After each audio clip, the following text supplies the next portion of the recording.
আজ থেকে প্রায় ১৩০০ বছর আগের এক ঐতিহ্য যা আজও বহমান। বলছিলাম জাপান ও চীনের ঐতিহ্যবাহী এক মাছ শিকারের কথা। পাখি দিয়ে মাছ শিকারের এই ঐতিহ্যকে স্থানীয় ভাষায় উকাই বলা হয়। মাছ শিকারের প্রধান আকর্ষণ হল পাখি। সামুদ্রিক এই পাখিগুলো দেখতে বেশ সুন্দর। একটি পাখি নদীর তলদেশে অনেকক্ষণ থাকতে পারে, একসাথে ৫ থেকে ৬টি মাছ শিকার করতে পারে। পাখিরা শিকার করা মাছ খেতে পারে না, কারণ পাখির গলার নিচের অংশ রশি দিয়ে বাঁধা থাকে। পাখির পায়েও বড় এক রশি বেঁধে দেওয়া হয় যেন পালিয়ে যেতে না পারে। জাপানের এই ঐতিহ্য আজ হুমকির মুখে।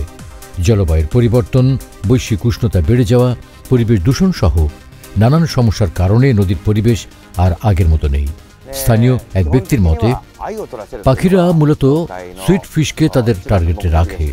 সুইট ফিশের প্রধান খাবার শ্যাওলা, যা নদীর তলদেশে থাকা বড় বড় পাথরের উপর তৈরি হয়। এই পাথরগুলো আজ বালুতে ঢেকে যাচ্ছে, তাই সুইট ফিশের বংশ বিস্তারে এক নেতিবাচক প্রভাব পড়ছে। তারপর এখানে যে সকল ট্রাভেলার আসেন তারাও যত্রতত্র ময়লা ফেলে।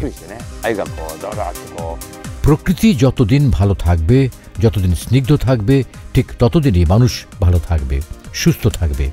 কারণ মানুষের ভালো থাকার মূল নিয়ামক হল নির্মল প্রকৃতি।